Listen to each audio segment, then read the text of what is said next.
Paz do Senhor, meus irmãos, espero que estejam todos bem. Vamos começar mais um estudo bíblico, falta um minutinho, vamos aguardar um bocadinho. Os irmãos já devem estar entrando, 8 horas. Vamos começar para depois Recording in progress. não termos problemas de tempo, né? Porque o tempo corre. E vamos começar então. Se você está sentindo falta de alguém, partilhe o link, mande mensagem no WhatsApp, falta muita gente aqui ainda. Mande mensagem do WhatsApp, vamos estudar a Bíblia, vamos crescer em graça e conhecimento do Senhor Jesus. Hebreus capítulo 13, hoje terminamos mais uma jornada aqui, tem sido bênção, né? Depois da carta aos Romanos, agora a carta aos Hebreus, essa carta tão importante para nós, né? Para a gente conseguir contextualizar, né? A nova aliança e todas aquelas sombras, né? Que passaram e agora o nosso alvo é o outro. Vamos então começar o nosso estudo bíblico, vamos orar, vamos agradecer ao Senhor, vamos nos colocar na sua presença. Senhor, meu Deus e meu Pai, em nome de Jesus, te agradeço, ó Pai, por podermos estar aqui reunidos como igreja, que o Senhor possa estar nos fortalecendo, nos guiando e nos direcionando, ó Pai. Tudo o que fazemos, queremos que seja para o louvor da Tua glória. Fala aos nossos corações, nos convence, ó Pai, de tudo aquilo que nós precisamos de mudar e sabemos que o Senhor é quem faz essa obra em nós. Como a Tua palavra diz, aquele que começou a boa obra é fiel para completá-la até o dia do Senhor. Então, eis-nos aqui, usa as nossas vidas, vai tocando no coração e fazendo a Tua vontade em nome de Jesus. Amém. Irmãos, vamos então começar aqui mais um estudo bíblico, Hebreus capítulo 13, e assim, Hebreus capítulo 13 é talvez a parte mais prática da carta aos Hebreus, né? Hebreus capítulo 12 terminou com uma exortação solene a não rejeitar a voz de Deus, a lembrar que nós recebemos um reino inabalável, em contraste com o monte de Sinai que tremia e era movido. Nós somos ensinados a servir a Deus com reverência e santo temor, e uma advertência muito séria, o último versículo do capítulo 12, é reconhecer que Deus é fogo consumidor. Então existe sempre essa exortação nessa carta sobre o perigo do afastamento, o perigo de deixar as coisas eternas por coisas passageiras, né? Essa carta aos Hebreus, que nós não sabemos quem é o escritor, embora no mundo oriental ela seja atribuída a Paulo. A alta crítica veio mostrar que talvez não é bem assim, mas ainda existem irmãos nossos em Cristo que reconhecem Paulo como autor dessa carta. Nós preferimos chamá-la uma carta anónima, né? Os escritores hebreus, também não é importante quem escreveu, o importante é quem inspirou, né? Que é o Espírito Santo. Então, Hebreus capítulo 13 vem então agora traduzir tudo o que foi falado para a vida prática. Ou seja, Hebreus capítulo 13 mostra como uma comunidade que recebeu um reino inabalável deve viver. Ele vai falar aqui de vários aspectos práticos da nossa vida, do amor fraternal, da hospitalidade, do cuidado com presos e aflitos, da pureza no casamento, do contentamento com aquilo que nós temos, da relação com os nossos líderes espirituais, da vigilância contra doutrinas estranhas, da identificação com Cristo fora do arraial, já vamos ver o que isso representa, dos sacrifícios espirituais de louvor e beneficência, da oração, e depois vamos ter aqui uma bênção final. Então, o Hebreus capítulo 13 é o fechamento com um tom bem pastoral de toda essa carta, que é uma exortação para a igreja. Então, algumas imagens de contexto cultural e religioso que o escritor vai colocar aqui, imagens que vão ser usadas nesse capítulo. Vai falar do amor fraternal no tempo da igreja primitiva, né? A igreja cristã primitiva vivia em um ambiente de muita oposição, assim como existem igrejas hoje que também vivem em ambientes de muita oposição, E por essa razão o amor entre os irmãos não era um sentimento só pelo sentimentalismo ali, não, era uma necessidade vital. Né? Muitas vezes os crentes eram perseguidos, presos, privados dos seus bens e dependiam do cuidado mútuo da comunidade. Então ele vai falar desse amor fraternal, né? Dentro daquele contexto, um contexto de oposição, que também é o contexto em que muitos vivem hoje também. Às vezes nós não temos essa consciência no nosso... Nós vivemos aqui mais no Ocidente, né? Então não temos tanta consciência dessa perseguição que existe e é real. Então, e já era uma realidade naquela altura. Então ele vai usar essa imagem do amor fraternal, da hospitalidade, no mundo antigo, especialmente para os pregadores, viajantes cristãos, irmãos em trânsito. A hospitalidade era extremamente importante porque não havia uma estrutura de hospedagem como temos hoje, moderna, com hostel, com Airbnb, com hotéis. Então receber os irmãos em casa era uma expressão concreta desse amor e desse cuidado para com os irmãos em Cristo. Vai falar aqui dos presos, né? Os cristãos presos ou maltratados, frequentemente eles dependiam do apoio dos irmãos também. Ele vai nos exortar a lembrarmos desses presos, não apenas orar por ele, mas identificarmos com eles, socorrê-los e não ter vergonha deles.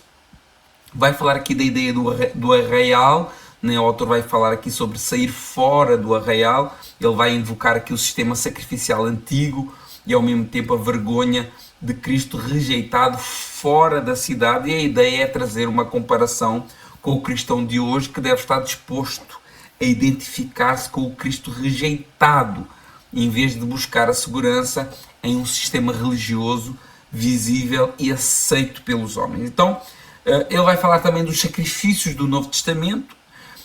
O que é isso de sacrifícios do Novo Testamento, né?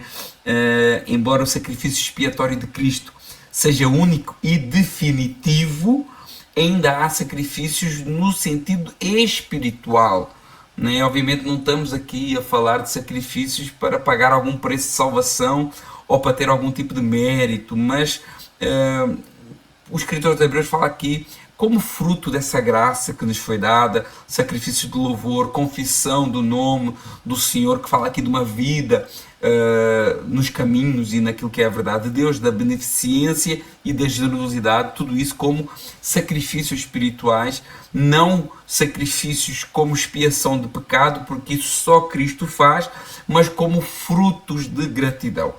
Então, fazendo aqui uma síntese de Hebreus capítulo 13, do verso 1 ao verso 6 temos aqui exortações práticas para a vida comunitária e pessoal. Do verso 7 ao verso 9 temos aqui o relacionamento com líderes e a firmeza doutrinária. Do verso 10 ao 14 fala aqui do tal Cristo fora do arraial e o chamado a uma identificação com isso que significa ele ter sido morto fora do arraial. Verso 15 ao 19, dos sacrifícios espirituais, da vida comunitária obediente, e do verso 20 ao 25, uma bênção final e a despedida. Então, resumindo, vamos começar então verso 1. Irmãos, Bíblia na mão, marcador, vá apontando, marca as suas dúvidas. No final, quem quiser tirar alguma dúvida, alguma situação que não tenha entendido, estamos aqui para responder dentro daquilo que o Senhor nos capacitar. Amém? Então, Hebreus capítulo 13, verso 1. E é um verso pequeno, mas é um verso importantíssimo. Ele começa de uma forma simples, mas muito profunda. Ele primeiro diz: permaneça o amor fraternal. Então, permaneça é um verbo aqui que mostra continuidade, ou seja, o amor fraternal já devia existir, mas precisava de continuar, de preservar e não esfriar, né? Esse amor que aponta para um amor entre irmãos da fé, um vínculo espiritual familiar, né? Num contexto, como falámos, de perseguição e opressão, isso era essencial. A igreja não conseguiria sobreviver espiritualmente se o amor mútuo esfriasse, né? Numa altura de instabilidade social e religiosa, a necessidade de olhar uns pelos outros se mostra cada vez mais importante, e nós estamos caminhando também para uma realidade assim, né? A igreja sempre sobreviveu a grandes perseguições pelo agir do Espírito, unindo pessoas para se fortalecerem umas às outras. Uma igreja, meus irmãos, uma igreja individualista está fadada à extinção como o grupo religioso. Em igreja individualista, ou seja, uma igreja sem amor, é uma igreja que falha gravemente. A igreja pode ter toda a ortodoxia, mas se ela falha no amor, ela é deformada, ela é deficiente. Ela pode ter a doutrina perfeita, ela pode pregar a palavra com fidelidade, mas ela falha no amor, ela falha naquilo que é o principal. Eu quero trazer à memória dos irmãos a exortação de Jesus à igreja de Éfeso, né? Conheço as tuas obras, né? Está lá em Apocalipse capítulo 2, do verso 2 ao 7. Conheço as tuas obras, tanto o teu labor como a tua perseverança, que não podes suportar os homens maus, e que puseste à prova os que a si mesmos se declararam apóstolos e não são, e os que achaste mentirosos, e tens perseverança, e suportaste provas por causa do meu nome, e não te deixaste esmorecer. Então, até aqui a igreja era exemplar, a igreja de Éfeso, né? Com obras, com trabalho demonstrado, com perseverança, com discernimento entre o certo e errado, que sofria pela causa de Cristo sem olhar para trás. Mas faltava algo. E pelas palavras de Jesus, parece que faltava o mais importante. E quando nós vamos ver no contexto bíblico geral, olha o que é que ele diz, verso 4. Tenho, porém, contra ti que abandonaste o teu primeiro amor.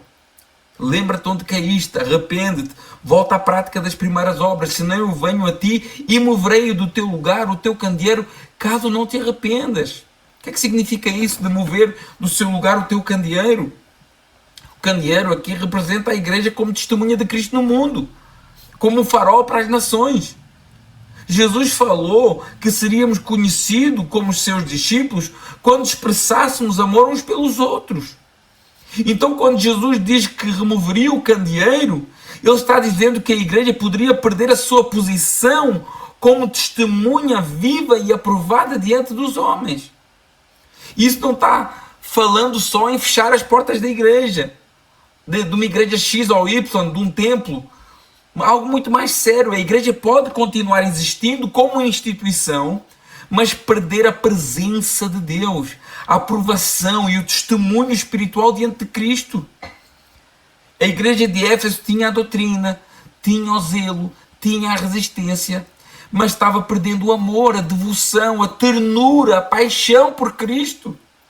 E a palavra diz, olha, eu posso fazer tudo e mais alguma coisa para Deus, mas se eu não tiver amor, nada me vale. 1 Coríntios capítulo 13. Por isso a palavra diz também em outro lugar, Colossenses 3,14, acima de tudo isso, porém, esteja o amor, que é o vínculo da perfeição. Então nós vemos como é importante esse primeiro verso, que parece tão pequeno, mas ele é tão importante, essa permanência, continuarmos, andarmos nesse amor. A doutrina é super importante, claro que é. Expor as escrituras, ensinar, é super claro que é. E por isso nós fazemos isso, meus irmãos. Toda a segunda-feira, verso a verso. Eu não sei se existem, todas as igrejas fazem isso, de pegar um livro da Bíblia e esmiuçar verso a verso, toda a semana. E nós fazemos isso porque temos zelo pela doutrina, pela ortodoxia. Mas esse zelo sem amor, nada te vale. Esse zelo sem o amor é uma coisa vã, né? E esse amor ele tem que ser expresso em atitudes verdadeiras. E uma dessas atitudes o escritor vai falar agora no verso 2. Né? Verso 2, Hebreus 13. Não vos esqueceis da hospitalidade, porque por ela alguns, não sabendo, hospedaram anjos. Que texto maravilhoso este aqui, né? Não esquecer da hospitalidade. Hospitalidade aqui é apresentada como um dever cristão concreto, importantíssimo. Não é um detalhe opcional, mas é uma expressão do amor.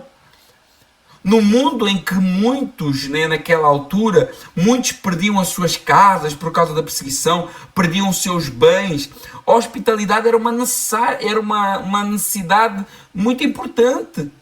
né? Lembrando o que é que ele tinha falado lá em Hebreus capítulo 10, verso 32 a 35. Lá em Hebreus capítulo 10, verso 32 a 35, o escritor vai falar dessas dificuldades que alguns enfrentavam. Lembrai-vos, porém, dos dias anteriores, em que depois de iluminado, sustentaste grande luta e sofrimentos, ora expostos como espetáculo, tanto como de opróbio, como de tribulações, ora tornando-vos coparticipante com aqueles que deste modo foram tratados. Porque não somente vos compadeceste dos encarcerados, dos presos, mas também aceitaste com alegria o espólio, o roubo dos vossos bens, tendo ciência de possuires em vós mesmos património superior e durável. Então, no mundo em que muitos às vezes ficavam sem bens, às vezes ficavam sem dinheiro, às vezes ficavam sem casa, a hospitalidade era uma marca desse amor, uma expressão desse amor, né? E aqui ele diz algo que até bem assim místico, né? Que alguns hospedaram anjos sem saber, né? Pode haver aqui uma referência direta àqueles textos do Antigo Testamento, especialmente Abraão, Ló, mas o ponto aqui não é gerar uma curiosidade mística, né? Vamos aí andar à procura de anjos, não tem nada a ver com isso. O ponto é nos motivar à hospitalidade, mostrando que Deus valoriza este gesto de uma forma extraordinária. Receber pessoas, acolher irmãos, abrir espaço em suas casas, servir com generosidade, tudo isso é parte real da vida cristã.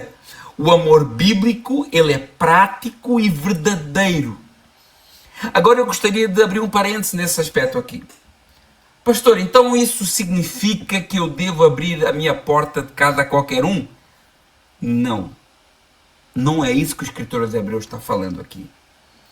O escritor de Hebreus está ensinando que o cristão deve ter um coração hospitaleiro, generoso e disposto a ajudar, especialmente os irmãos na fé, necessitados, viajantes, missionários, irmãos em situação de dificuldades. Na época bíblica, receber alguém em casa era muito importante. Não havia, como falámos há pouco, aquela estrutura que nós temos hoje, de segurança, de hotéis, de pousadas, e muitos servos dependiam dessa hospitalidade de outros irmãos em Cristo. Mas hospitalidade não é imprudência. A Bíblia também ensina prudência. Provérbios 22, 3. O prudente vê o mal e esconde-se. Então, ser hospitaleiro não significa ser ingênuo. Hebreus 13, 2 não ensina a não fechar o coração à hospitalidade, mas não obriga você a abrir a sua casa de qualquer maneira a qualquer pessoa, sem sabedoria, sem discernimento, sem segurança. A hospitalidade cristã é um amor prático, mas não é imprudência. No contexto da igreja primitiva, as pessoas viajavam entre comunidades cristãs e normalmente, que é uma questão muito curiosa e que nós vemos na Bíblia, normalmente levavam cartas de recomendação. Ou então eram apresentados por irmãos conhecidos. E isso ajudava a igreja a praticar essa hospitalidade com amor, mas também com discernimento. Nós temos vários exemplos na Bíblia. Por exemplo, nós temos Febe, né, que foi recomendada à igreja de Roma, lá em Romanos capítulo 16, verso 1 e 2. Paulo apresenta Febe e pede aos irmãos que a recebam bem. Isso funciona ali como foi, de certa forma, uma carta de recomendação apostólica. Nós temos também Paulo falando de outras cartas de recomendação em outros textos, por exemplo, 2 Coríntios 3:1. Isso mostra que a carta de recomendação já existia e era conhecida da igreja. Apolo também foi recomendado, nós vemos lá em Atos capítulo 18, verso 27. Então vemos irmãos escrevendo para que Apolo fosse recebido por outra comunidade cristã. Então nós vemos que Hebreus 13:2 não era abrir a porta sem saber quem é. Não era isso. A hospitalidade cristã no Novo Testamento era praticada dentro de uma rede de comunhão, testemunho e discernimento. Muitas vezes a pessoa era reconhecida por alguém da igreja, recomendada por irmãos fiéis, identificada como missionário, servo ou viajante cristão e acolhida com sabedoria e não de forma imprudente. O próprio Jesus, ele fala de um exemplo de hospitalidade de alguém que não abriu as portas de sua casa, por exemplo, né? É um testemunho muito forte que está lá na parábola do bom samaritano.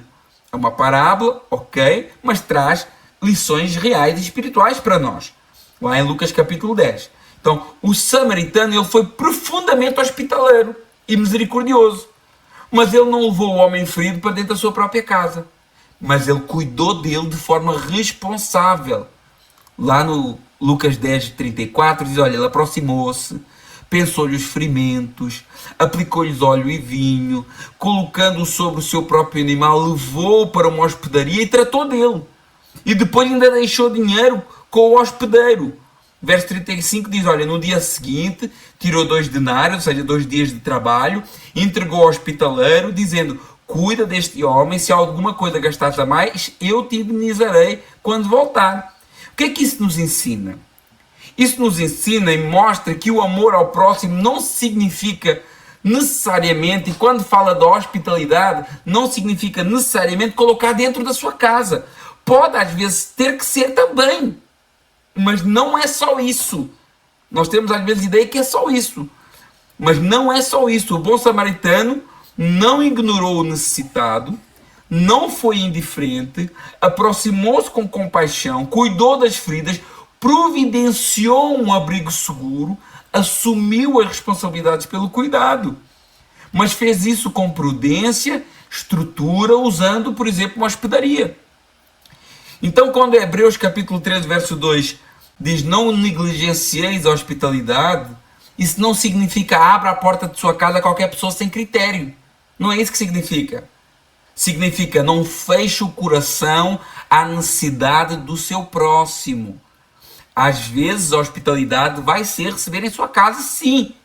Outras vezes vai ser pagar uma refeição. Outras vezes vai ser encaminhar para um lugar seguro. Às vezes vai envolver toda a igreja. E outras vezes vai ser ajudar com prudência, como fez o bom samaritano. Então a hospitalidade bíblica não é ausência de prudência, é amor prático guiado por sabedoria. Porque até para nós ajudarmos alguém, é preciso pedir a Deus discernimento. E pedir a Deus como é que eu posso ajudá-lo, né? Da maneira que agrada ao Senhor. Verso 3. Lembrai-vos dos presos, como se estivesseis presos com eles, e dos maltratados, como sendo vós mesmos também no corpo. Então, agora mais uma exortação, lembrar dos presos. Não é uma lembrança superficial, estou lembrando que o fulano está lá. Não, é cuidado ativo, é identificação e solidariedade. É como se nós estivéssemos presos junto com eles. O autor chama os cristãos a ter uma empatia radical para com aqueles que são necessitados, né? A igreja, meus irmãos, isso é algo que falha. Eu acredito que isso falha muito na igreja de hoje. A igreja deve sentir a dor dos irmãos como se fosse a sua própria dor. Romanos capítulo 12, verso 15. Alegrai-vos com os que se alegram e chorai com os que choram. Os maltratados podem incluir aqui perseguidos, aflitos, oprimidos por causa da fé. Não podemos ficar indiferentes ao sofrimento dos nossos irmãos, que neste momento nós estamos aqui a falar, nós estamos aqui a participar desse estudo, mas neste momento que nós estamos a falar, existem pessoas sendo mortas pela sua fé em Cristo. E muitos de nós olhamos para as nossas congregações e achamos que a igreja se resume àquele pequeno grupo que nós temos ali.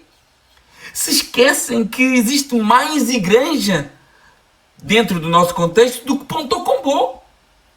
Ponto Combo é uma pequena congregação de algo muito superior, muito grande. E nós, às vezes, estamos muito fechados no nosso grupinho.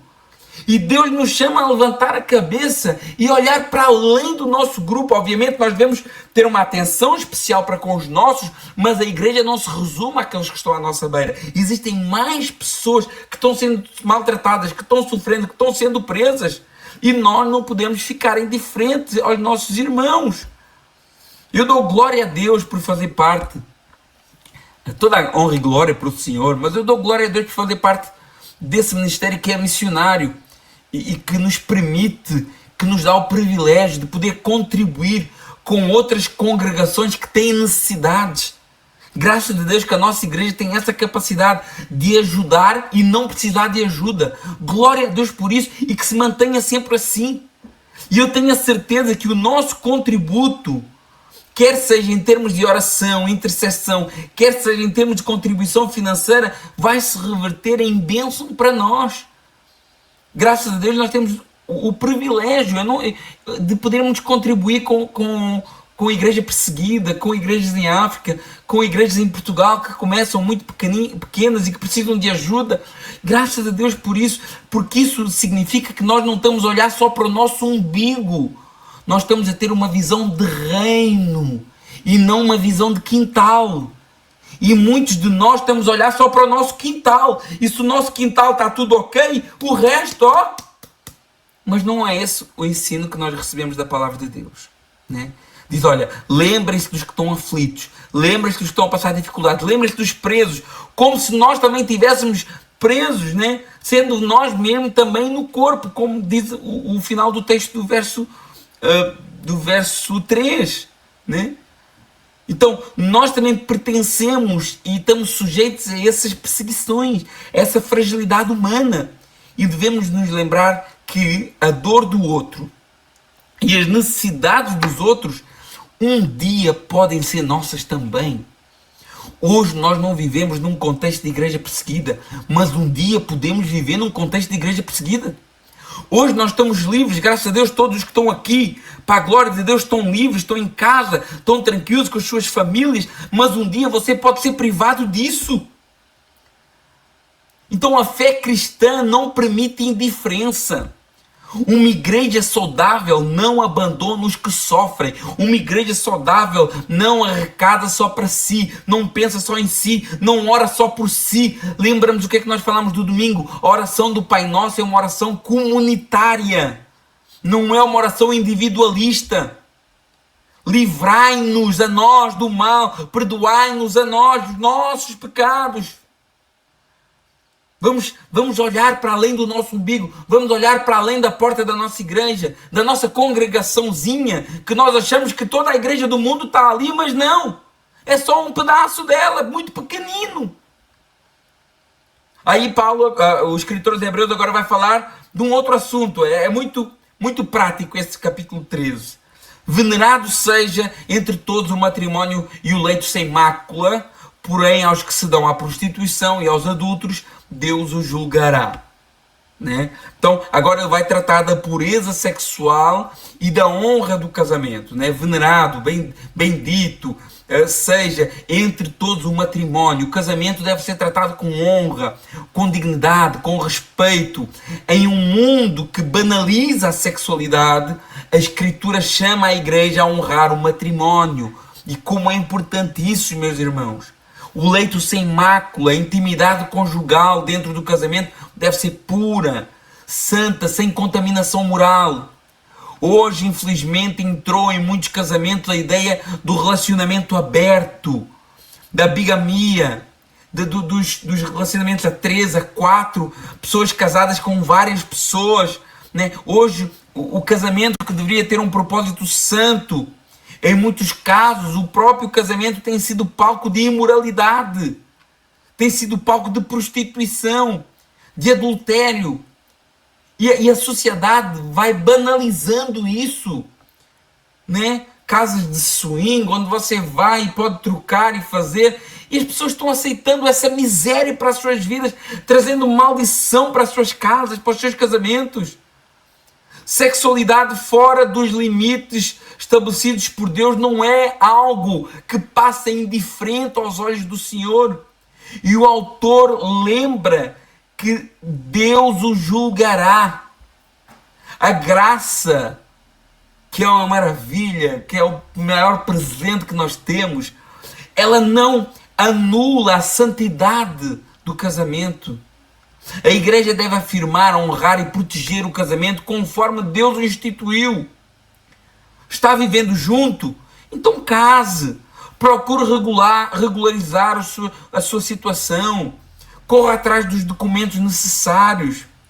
Fique em paz com as leis dos homens e também com a vontade de Deus, porque é a vontade de Deus para a sua vida. Então, esse escritor hebreus está trazendo um assunto muito importante, porque hoje vamos ficar junto aqui, se der certo dá certo, se não der certo a gente troca, e não é assim. O casamento nunca foi assim, e não é agora que vai ser. O mundo quer que a gente pense que pode ser assim, mas quem quer ser amigo do mundo, a palavra de Deus diz que constitui-se inimigo de Deus. Olha mais um outro assunto importante, verso 5. Seja o vosso costume sem avareza, contentando-vos com o que tendes, porque ele disse, não te deixarei e não te desampararei. Um chamado aqui à avareza. A avareza é esse apego desordenado às coisas materiais, ao dinheiro principalmente, mas às coisas que o dinheiro pode comprar. Essa ansiedade possessiva, que é ao fim e ao cabo, a idolatria moderna. A palavra chama a avareza de idolatria. Por quê? Porque eu sou tão avarento que eu coloco a minha fé e a minha confiança nas coisas. Então eu transporto a minha adoração e a minha confiança para coisas e deixo de adorar a Deus e de confiar só em Deus. E os escritores hebreus dizem, olha, não seja avarento, não crie altares dentro do seu coração, contente-se com aquilo que você tem. O contentamento cristão não é que eu vou ser passivo, irresponsável, que eu vou cruzar os braços e esperar que alguém pague as minhas contas. Não é isso, não tem a ver com isso. Mas é o descanso em Deus, em vez da escravidão, do desejo de possuir mais e mais. E como é difícil pessoas viverem esse versículo aqui. O ser humano quer sempre mais e mais e mais. Mas o problema não é também eu almejar algo melhor para a minha vida. O problema é eu colocar isso como o fim, o propósito principal da minha existência. E isso nos leva a um outro perigo, que é o facto de nem sequer às vezes somos gratos por tudo aquilo que Deus já nos deu. Parece que nunca está bom para nós. Vivemos descontentes e pior, ingratos, murmuradores, como aquele povo que sai do Egito e que cria as cebolas e os alhos lá do Egito, mas não estava satisfeito com todas as bênçãos que Deus estava dando para eles. Irmãos, pensa assim, faça esse exercício de pensamento. Se fôssemos os pais, se você e eu fôssemos os pais dos nossos amigos de infância, se nós fôssemos os pais dos nossos amigos de infância, nós iríamos dizer que esses nossos amigos eram ricos. Já pensou nisso? Já pensou nisso? Aquilo que alguns de nós já alcançamos hoje, há 40, 35 anos atrás, já era sinônimo de riqueza. Nós vivemos uma geração insaciável por mais. Os nossos pais, os nossos avós dividiram latas de sardinha, uma lata de sardinha pela família, e hoje nós comemos carne todos os dias. Glória a Deus por isso. Confie no Senhor, seja grato ao Senhor por tudo que Ele já deu. E Ele continua dizendo, eu não te deixarei e nem te desampararei, no final do verso 5. O contentamento do cristão deve ser a presença fiel de Deus na sua vida. O cristão pode viver sem avareza, porque a sua segurança final não está em recursos, mas está na fidelidade de Deus. Quem sabe que Deus não abandona, não precisa viver dominado pelo amor às coisas deste mundo. Verso 6. E assim com confiança ousemos dizer, o Senhor é meu ajudador, não temerei o que me pode fazer o homem. Tenha confiança, tenha ousadia para falar, o Senhor é quem te sustenta, o Senhor é quem te fortalece, o Senhor é quem te guia, nos momentos bons, nos momentos maus, nos momentos difíceis, o Senhor é quem está contigo, e se o Senhor está contigo, você e Jesus são uma maioria. Pense nisso. A segurança do crente não é uma autoconfiança em si mesmo, mas confiança teocêntrica, centrada em Deus, baseada na vitória de Jesus na cruz e no seu cuidado por nós. Jesus foi bem claro: eis que eu estou convosco todos os dias, até a consumação dos séculos. Então não tenha medo, não viva ansioso, não viva em busca desenfreada, gananciosa pelas coisas deste mundo. Não se preocupe com aquilo que podem fazer por si. Não tema o que o homem possa fazer ou as dificuldades que você possa passar neste mundo, porque se Deus é por nós, quem será contra nós? Aleluia!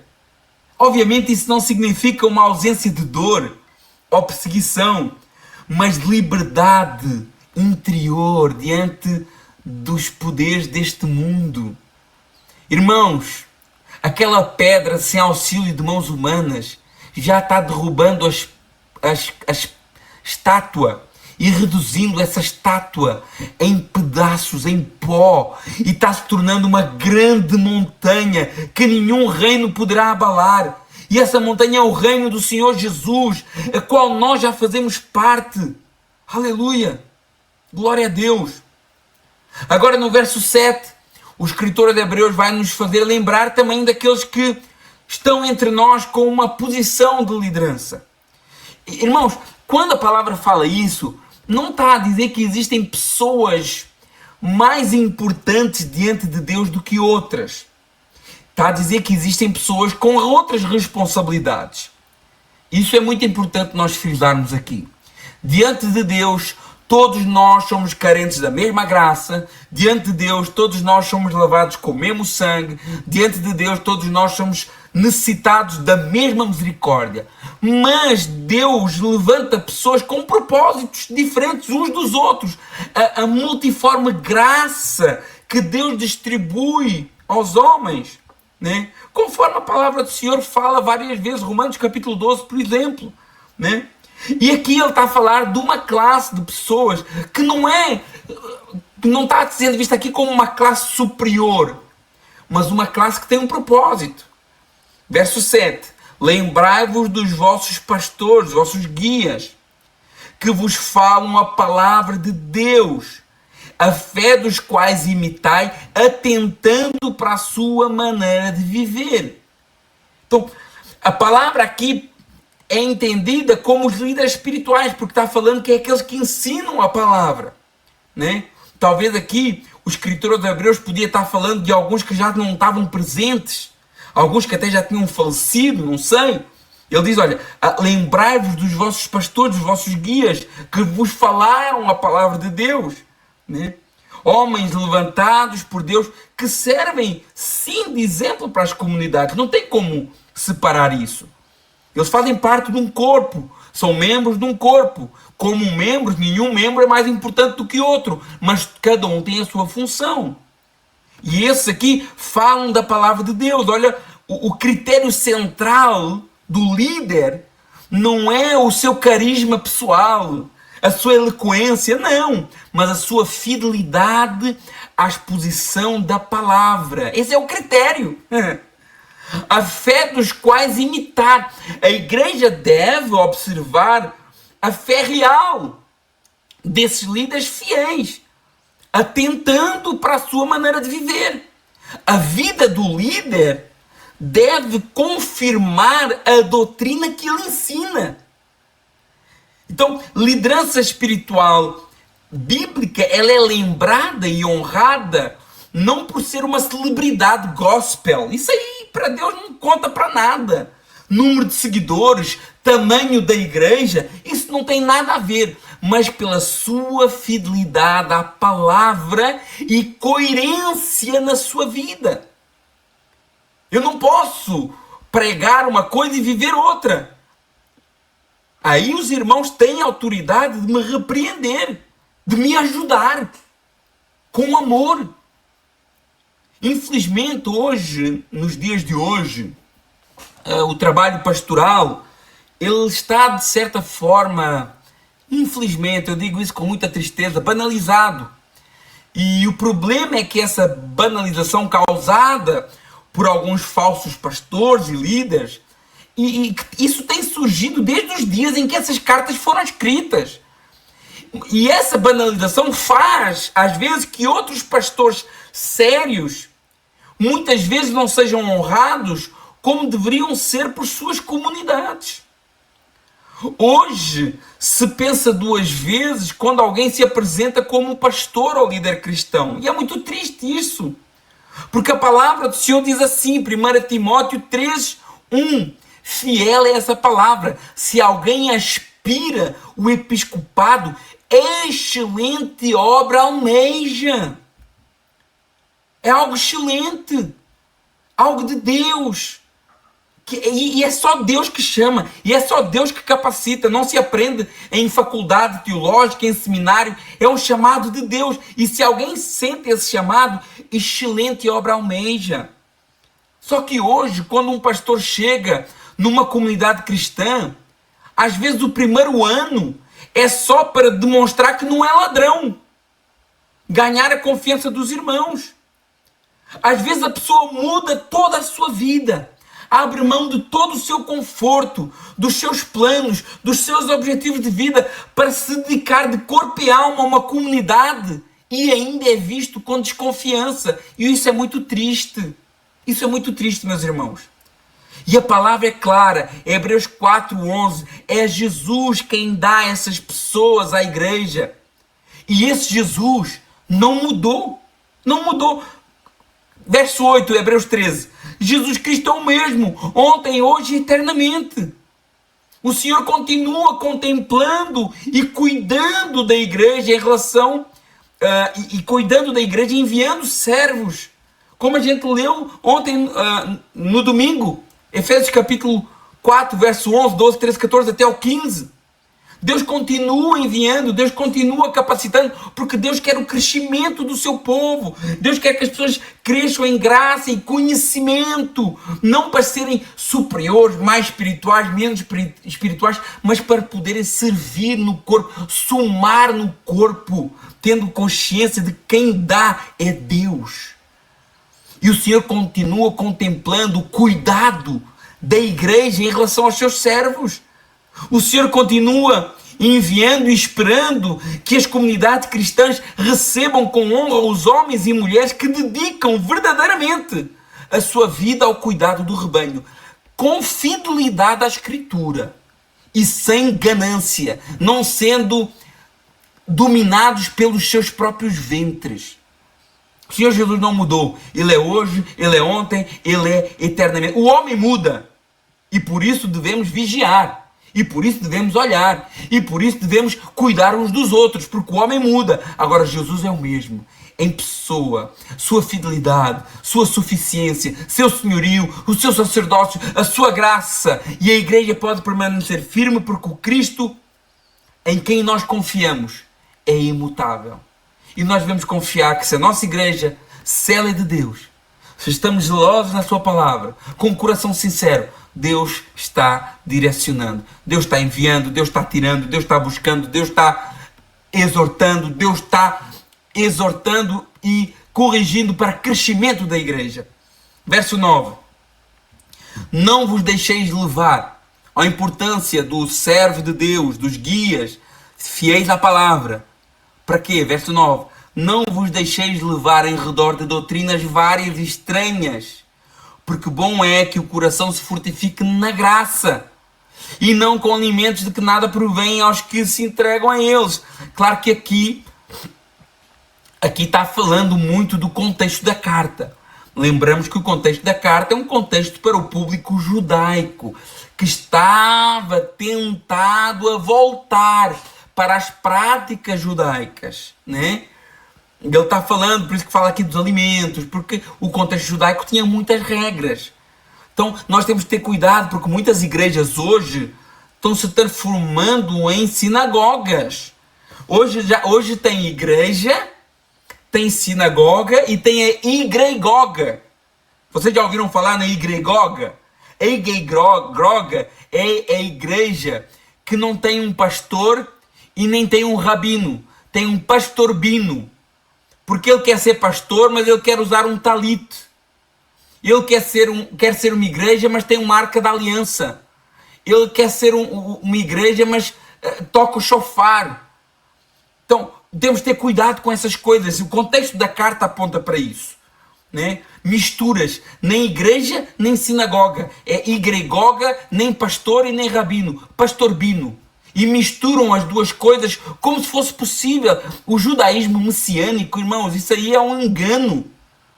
Porque ou você é judeu ou você é cristão. Não tem como juntar as duas coisas. E é isto que o escritor aos Hebreus está alertando aqui. Olha, deixe essas coisas estranhas aí.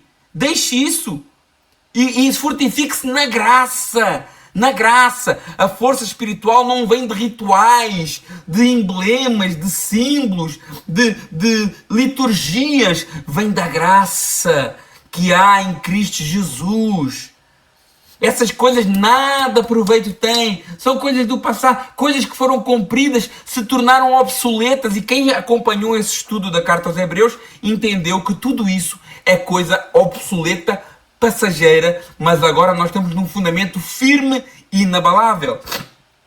Verso 10, ele vai dizer assim, olha, nós temos um altar. Você quer andar lá no altar do Antigo Testamento? Você quer continuar lá? Não, nós temos um altar também. E desse altar não tem direito de comer aqueles que continuam lá no tabernáculo. Né? Eu estou ajudando aqui o texto, mas o texto diz assim, verso 10. Nós temos um altar de que não tem direito de comer os que servem o tabernáculo. Ou seja, o autor está falando aqui da nossa realidade espiritual ligada à obra de Cristo. Não se trata de um altar material do cristão equivalente àquele altar levítico, mas do acesso à obra sacrificial em Cristo. E quem chega e quem se abraça esse altar da cruz, né, não pode estar abraçado ao altar lá do tabernáculo. Você tem que escolher um ou outro. Aqueles que permanecem presos ao sistema antigo, rejeitando Cristo, não participam da realidade redentiva que o altar da cruz trouxe.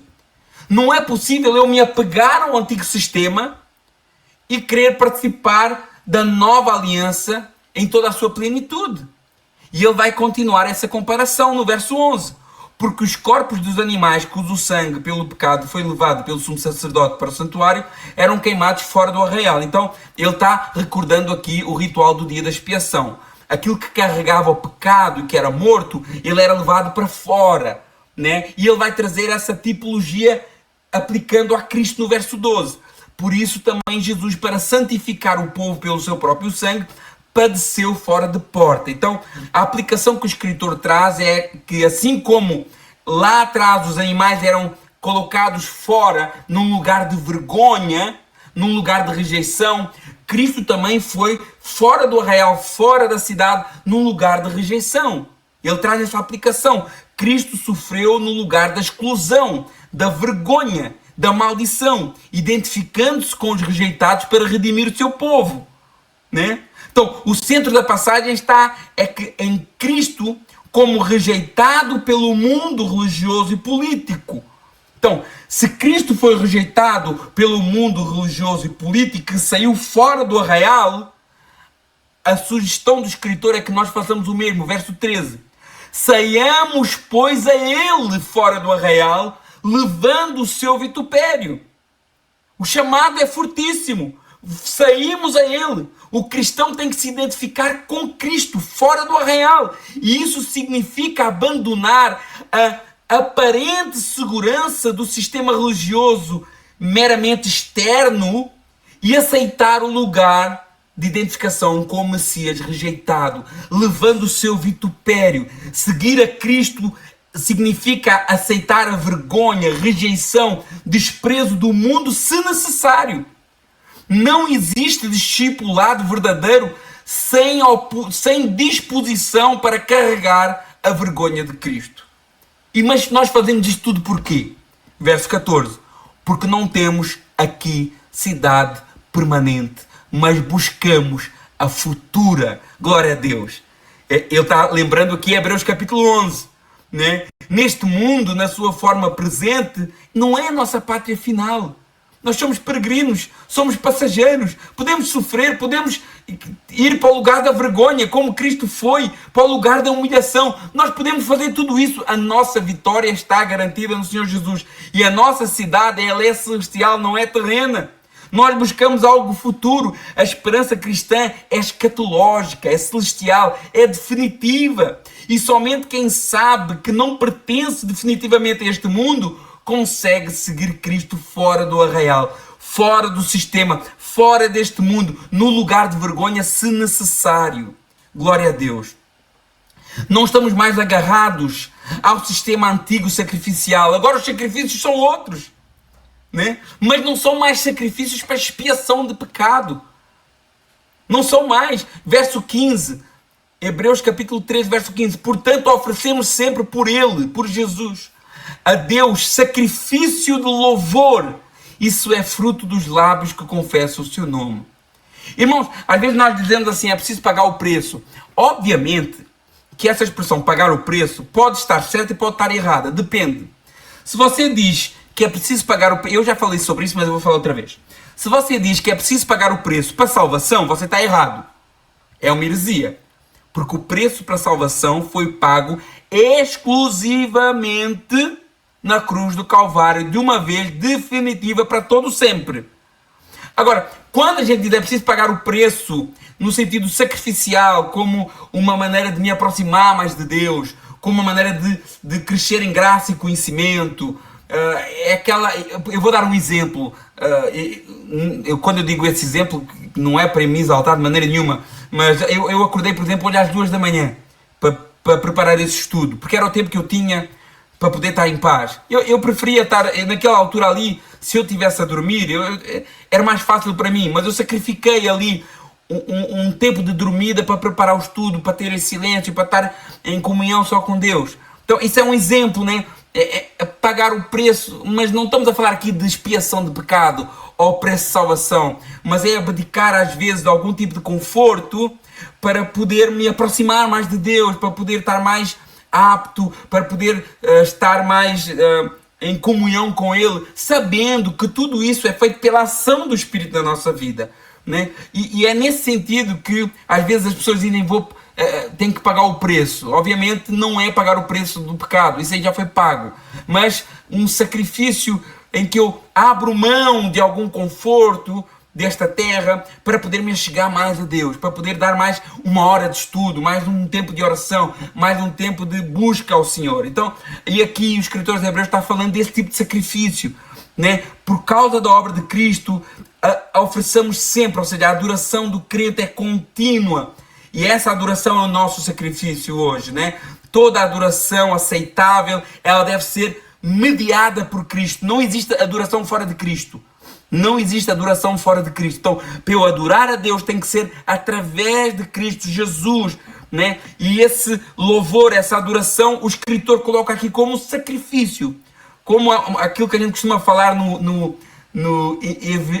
evangeliquez, não sei se existe essa palavra, o pagar o preço, né? O sacrifício de louvor, não expiação, mais uma vez eu reforço, mas para adoração agradecida, fruto dos lábios, né? Fruto daquilo que Deus já fez na minha vida. A vida cristã inclui um sacerdócio sacrificial de louvor contínuo, né? De louvor e adoração contínua a Deus. E é isso que se espera de nós hoje como cristãos. Isso é o fruto da graça que está sobre a nossa vida. Verso 16. Não vos esqueceis da beneficência e comunicação, porque com tais sacrifícios, aqui mais uma vez a ideia do sacrifício, né? Deus se agrada. A beneficência, o fazer o bem, o agir com bondade, de uma maneira concreta, não é só a pessoa estar como o apóstolo, como Tiago fala, né? Olha, se tu só orares por ele e deres uma palmadinha nas costas, o que é que isso vai servir de proveito, né? Então a gente tem que se fazer mais do que isso, né? A gente ora sim, mas se a gente pode ajudar, ajuda de uma maneira mais efetiva. Essa beneficência, comunicação. Comunicação aqui não é o falar, atenção. É o sentido de comunicar, de repartir, de compartilhar, de ser generoso, de praticar comunhão material. Então nós não nos podemos esquecer da beneficência e de comunicar coisas boas bens e compartilhar e repartir daquilo que nós temos, e Deus se agrada, segundo o escritor aos Hebreus, né? Louvor e generosidade, eles aparecem normalmente juntos na escritura sagrada. A adoração que sobe com os lábios deve descer em amor prático ao próximo.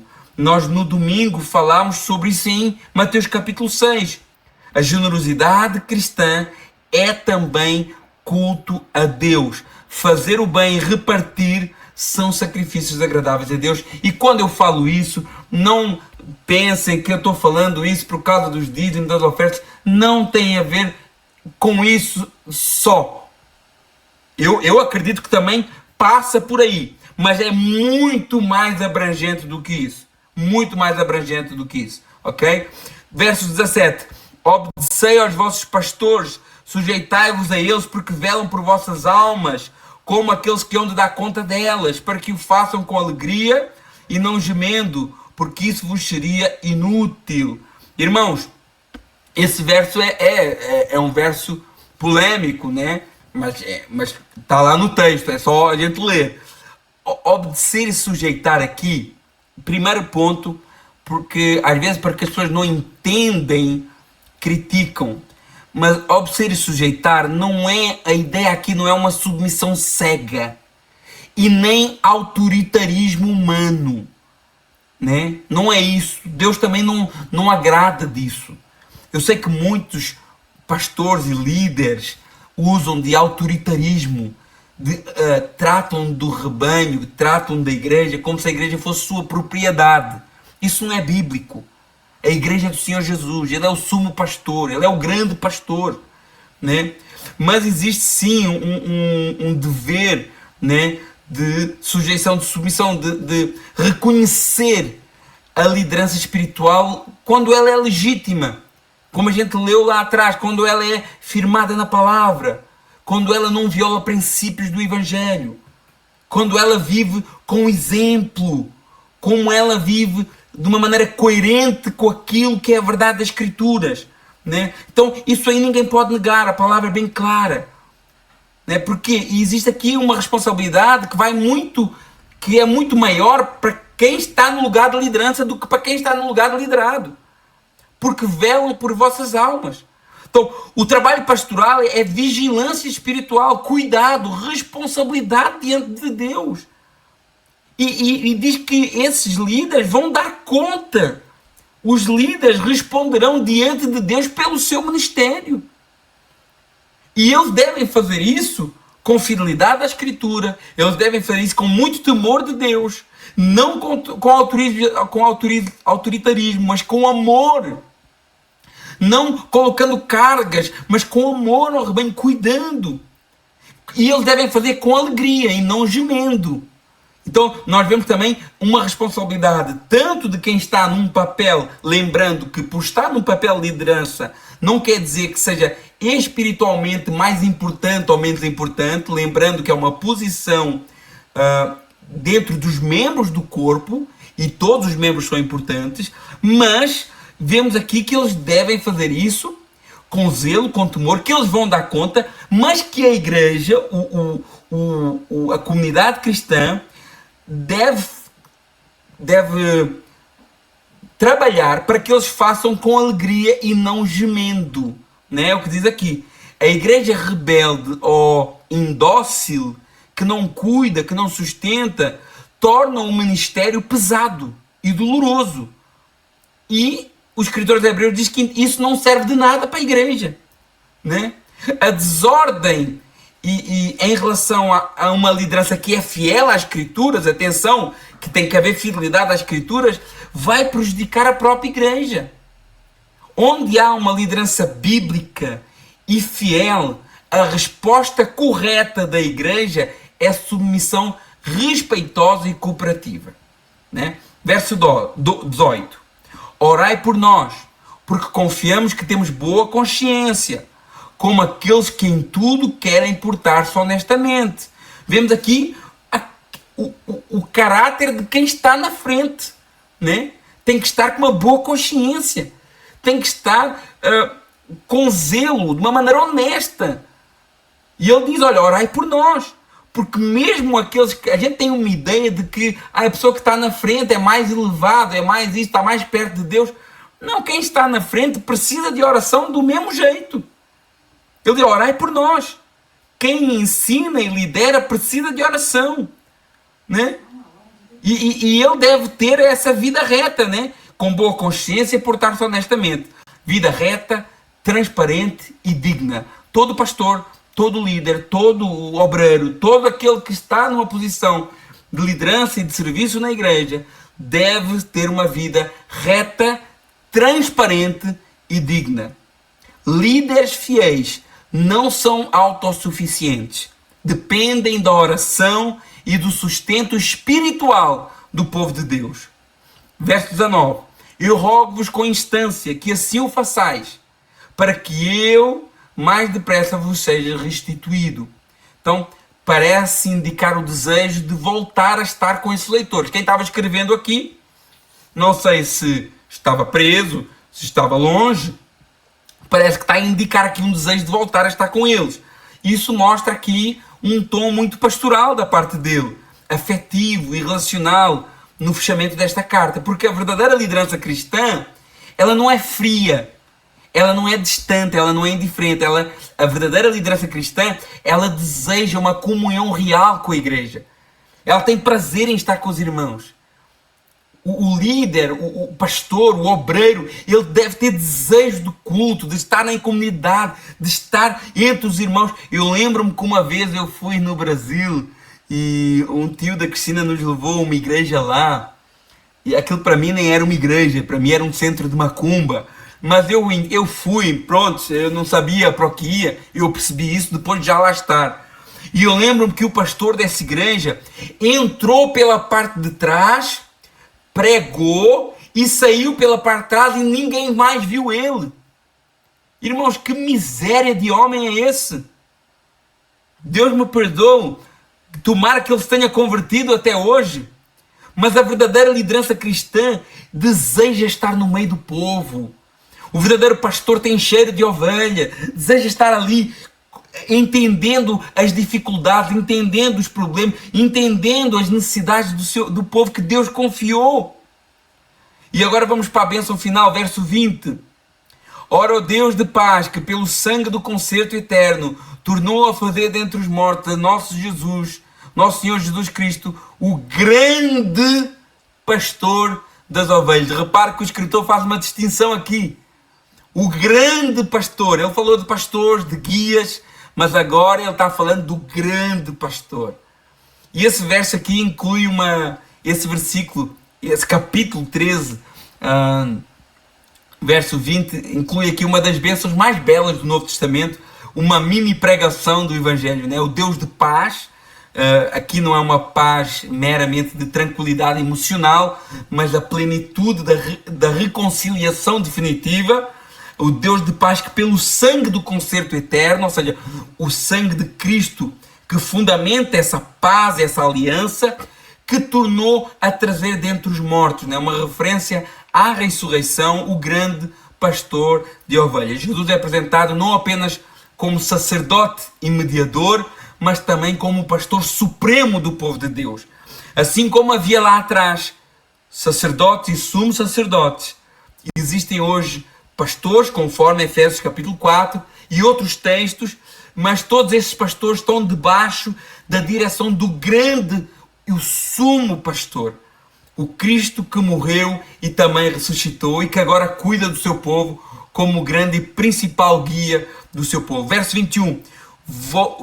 Esse grande pastor vos aperfeiçoa em toda a boa obra para fazer da sua vontade, operando em vós o que perante ele é agradável por Cristo Jesus, o qual seja a glória para todos sempre. Amém. Então, esse grande pastor Jesus vos aperfeiçoou, né? Então, é ele que nos aperfeiçoa, é ele que nos capacita. Conforme diz lá o texto, aquele que começou a boa obra em vós é fiel para completar. Irmãos, tudo o que nós temos, toda a capacidade, tudo o que é de bom, se há algo bom em nós, vem do Senhor Jesus. Tiago diz que toda a boa dádiva e todo dom perfeito vem do alto do Pai das luzes. Então, Ele nos aperfeiçoa. É no sentido de nos equipar, de nos preparar, de nos ajustar, de nos tornar aptos para toda a boa obra. A vida cristã precisa ser efetiva em obediência prática. Vou reforçar mais uma vez. Não somos salvos por obras. Mas Efésios capítulo 2, verso 10 diz que fomos salvos para as boas obras. Obras como fruto da graça que nos foi dada pela fé em Cristo Jesus. Salvos pela graça, mediante a fé, e isso não vem de vós. Todo esse processo da graça e da fé não vem de nós, é um dom de Deus. Né? Não vem de obras para que ninguém se glorie, porque somos feitura sua, criados em Cristo para as boas obras, né? Para fazermos a vontade do Pai. O alvo é conformidade com a vontade de Deus, que opera em nós. A vontade de Deus, que deve ser a nossa vontade, que deve ser o nosso alvo, que opera em nós por meio de Cristo Jesus. Toda a obra de Deus em nós é mediada por Cristo Jesus. A vida cristã não depende apenas de esforço humano, mas da operação de Deus em nós por meio do seu Filho amado. Verso 22, rogo-vos, porém, irmãos, que suporteis a palavra desta exortação, porque já de uma maneira breve vos escrevi. Então, o escritor aos Hebreus reconhece que essa carta foi uma carta muito exortativa, e foi. Se vocês lembrarem textos muito exortativos que a gente leu, textos aqui que às vezes nos deixam com medo, desesperados, né? Claro que temos uma confiança muito grande na salvação eterna que nos foi dada, mas são textos que nos mostram os perigos de nos afastarmos dessa realidade superior que é em Cristo Jesus. E o escritor de Hebreus demonstra aqui que reconhece que esta palavra foi uma palavra de exortação, essa palavra toda a carta, né? E ele peça, olha, suportem isso, acolham, recebam, tolerem, submetam-se ao peso desta mensagem, que é uma exortação de pai para filho, como nós falamos no último estudo, que Deus corrige quem ama e açoita todo aquele que trata como filho, né? E ele ainda diz que foi uma breve exortação. Nós achamos que foi uma exortação forte, mas ele diz, olha, foi uma breve exortação. Então, a palavra de Deus, ela nem sempre apenas consola, muitas vezes, e a maior parte das vezes, ela vai confrontar e exortar, e a igreja deve suportar essa exortação. Irmãos, quase a terminar, 2 versículos. Sabei que já está solto o irmão Timóteo, com o qual, se vier depressa, vos verei. Então, essa menção demonstra a conexão do escritor com os círculos cristãos apostólicos conhecidos, né? Como é o caso de Timóteo, provavelmente o mesmo cooperador que é amplamente conhecido no Novo Testamento, que Paulo trouxe para as suas viagens, para o seu ministério ali na sua segunda viagem missionária, e que depois acompanhou durante todo o seu ministério. Então, vemos aqui uma prova histórica, né? Porque a fé bíblica ela é histórica, comunitária, relacional e não é abstrata, né? A fé bíblica fala de pessoas reais com testemunhos reais. Verso 24. Saudai a todos os vossos pastores e a todos os santos. Os da Itália vos saúdam. Então, o autor demonstra aqui um cuidado tanto com lideranças como com toda a comunidade, né? Não existe aqui distinção de falar só com uns e menos, não. É tudo, e diante de Deus somos todos iguais. Não tem essa escadinha, essa hierarquia que os homens inventaram. É como eu falei há pouco, existem pessoas com propósitos, mas não são escadinhas de alcançar mais mérito ou menos mérito. Mérito só existe de uma pessoa, que é Jesus Cristo de Nazaré. E aqui uma menção aos da Itália. Os da Itália vos saúdam. Isso sugere algum elo geográfico importante, talvez de onde foi escrita a carta, embora não resolva com exatidão a origem desta carta, né? Mas mesmo uma carta tão profunda, um encerramento preserva o calor pastoral, é o calor humano e a comunhão entre as igrejas, e termina com aquilo que é mais importante de tudo, meus irmãos. Verso 25. A graça seja com todos vós. Amém. A carta termina onde toda a vida cristã precisa terminar. Na graça. Depois de toda a doutrina, toda a advertência, toda a exortação, todo o chamado à perseverança, a palavra final é graça. Porque a graça é que salva, a graça é que sustenta, a graça é que corrige, a graça é que fortalece, a graça é que preserva e é a graça que nos conduz até ao fim. A perseverança cristã não descansa em méritos humanos, mas na graça de Deus que está em nosso Senhor Jesus Cristo. Amém. Irmãos, Deus abençoe, glória a Deus. Passámos um pouco do tempo, talvez não vai dar agora muito tempo para responder a perguntas. Se alguém tiver uma pergunta, podemos depois partilhar pelo WhatsApp e eu posso depois responder em particular. Mas muito obrigado por terem acompanhado essa jornada da Carta aos Hebreus, uma carta que nos mostra que estamos firmados em algo muito superior, eterno e inabalável, que é a obra de Cristo Jesus na cruz do Calvário. Irmãos, Deus abençoe, um grande abraço a todos, vamos orar, vamos terminar. Quero dar aí os bem-vindos aqui ao irmão Paulo, que está acompanhando hoje, acredito que é a primeira vez, né? Os demais irmãos que já estão aqui como habitual. Nós agora mudamos o dia, era segunda-feira e agora passou para terça, não sei se é por isso que estão menos irmãos, que ainda não se adaptaram a esse horário, mas que a gente possa estar orando para que as pessoas sintam essa necessidade de aprender mais da palavra como ela é. A gente aqui estuda a Bíblia sem limar arestas. É o texto dentro do seu contexto, como ele foi escrito, com o objetivo em que foi escrito, e sabemos que são coisas preciosas para nós hoje. Vamos orar. Senhor, meu Deus e meu Pai, obrigado a Deus, te agradeço por tudo que o Senhor tem feito em nossas vidas e peço que o Senhor continue nos capacitando, nos guiando e nos fortalecendo nessa graça tão maravilhosa que há no Senhor. Pai, sou grato a Ti por esses 13 estudos que fizemos desta carta tão importante que demonstra a soberania da Tua obra sobre todo o sistema que era passageiro. Obrigado por tudo. Nos perdoa, nos guia, nos direciona e nos capacita a estar mais aptos para pregar a Tua palavra e viver o Teu Evangelho no dia a dia, expressando sempre o amor uns pelos outros, em nome de Jesus. Obrigado por tudo. Amém. Irmãos, Deus abençoe a todos. Um grande abraço em nome de Jesus.